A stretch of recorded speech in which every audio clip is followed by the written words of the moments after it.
അസമിൽ കോൺഗ്രസ് പാർട്ടിയുടെ ഭാവി എന്താണ്? നമ്മളോടൊപ്പം ഇവിടെ തിരഞ്ഞെടുപ്പ് ചുമതലയുള്ള രണ്ടാം തവണ തിരഞ്ഞെടുപ്പ് ചുമതലയേൽക്കുന്ന ഛത്തീസ്ഗഡ് മുൻ മുഖ്യമന്ത്രി ഭൂപേഷ് ബാഗേൽ ജി ഉണ്ട്. ബാഗേൽ സാഹിബ്, താങ്കൾ 21-ലും ഉണ്ടായിരുന്നു, 26-ലുമുണ്ട്. ഇത്തവണ എന്താണ് തോന്നുന്നത്? നോക്കൂ, ഭാരതീയ ജനതാ പാർട്ടി സർക്കാർ വന്നിട്ട് 10 വർഷമായി. അവർ നൽകിയ വാഗ്ദാനങ്ങൾ, നദിയുടെ മണ്ണൊലിപ്പിൻ്റെ കാര്യമായാലും പാലങ്ങളും കലുങ്കുകളും നിർമ്മിക്കുന്ന കാര്യമായാലും 6 ജാതികൾക്ക് ST പദവി നൽകുന്ന കാര്യമായാലും ശരി,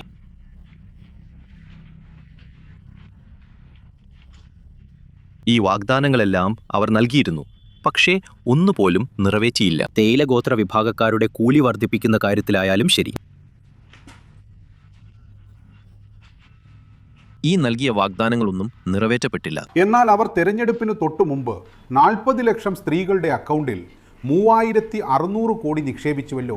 എന്നാൽ അത് അവർ തെരഞ്ഞുപിടിച്ചാണ് നിക്ഷേപിച്ചത്. അതായത് ഹിന്ദുക്കളുടെയും മുസ്ലിങ്ങളുടെയും കാര്യം പറയുന്ന ഹിമന്ത ബിശ്വ ശർമ്മ ഹിന്ദു സ്ത്രീകളുടെ പേരും വെട്ടിക്കളഞ്ഞു. അവർ ഭാരതീയ ജനതാ പാർട്ടിയിൽ അംഗത്വം എടുക്കുന്നില്ലെങ്കിൽ അവർക്ക് പണം ലഭിക്കുന്നില്ല. ഇതാണ് അവസ്ഥ. അതുകൊണ്ട് ഇതിൽ നീരസമുണ്ട്. ഏറ്റവും വലിയ കാര്യം എന്തെന്നാൽ ഹിമന്ത അസമിനെ തൻ്റെ സ്വകാര്യ സ്വത്തായി കണക്കാക്കി. ഇഷ്ടപ്പെട്ട ഭൂമിയും വീടും സ്വത്തുക്കളുമെല്ലാം കൊള്ളയടിക്കുകയോ അല്ലെങ്കിൽ തൻ്റെ സുഹൃത്തുക്കളെയും അച്ഛൻ്റെ സുഹൃത്തുക്കളെയും കൊണ്ട് കൊള്ളയടിപ്പിക്കുകയോ ചെയ്തു.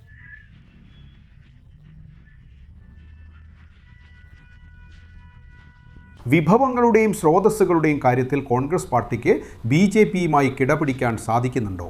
നോക്കൂ, വിഭവങ്ങളുടെയും സ്രോതസ്സുകളുടെയും കാര്യത്തിൽ കോൺഗ്രസ് പാർട്ടി എപ്പോഴും പാവപ്പെട്ടവരുടെ പാർട്ടിയായിരുന്നു.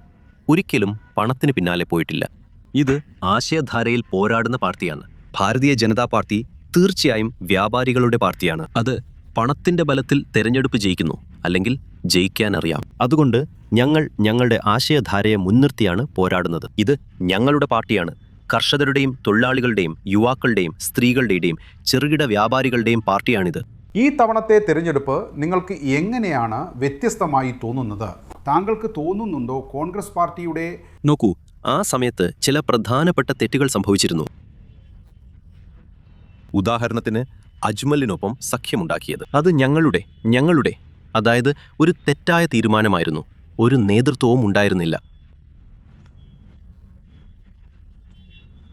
ആ സമയത്ത് സ്റ്റേറ്റ് ലീഡർഷിപ്പ് വേക്കൻ്റ് ആയിരുന്നു. എന്നാൽ ഇപ്പോൾ അത്തരത്തിലുള്ള കാര്യമില്ല.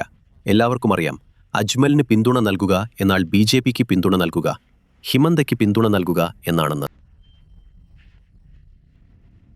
അപ്പോൾ മുൻപും ഇപ്പോഴും തമ്മിലുള്ള വ്യത്യാസം ഇതാണ്. മുൻപ് ഭാരതീയ ജനതാ പാർട്ടി തെരഞ്ഞെടുപ്പിൽ മത്സരിച്ചിരുന്നു. എന്നാൽ ഇപ്പോൾ ഭാരതീയ ജനതാ പാർട്ടിയുമായി ഒരു പോരാട്ടമേ ഇല്ല.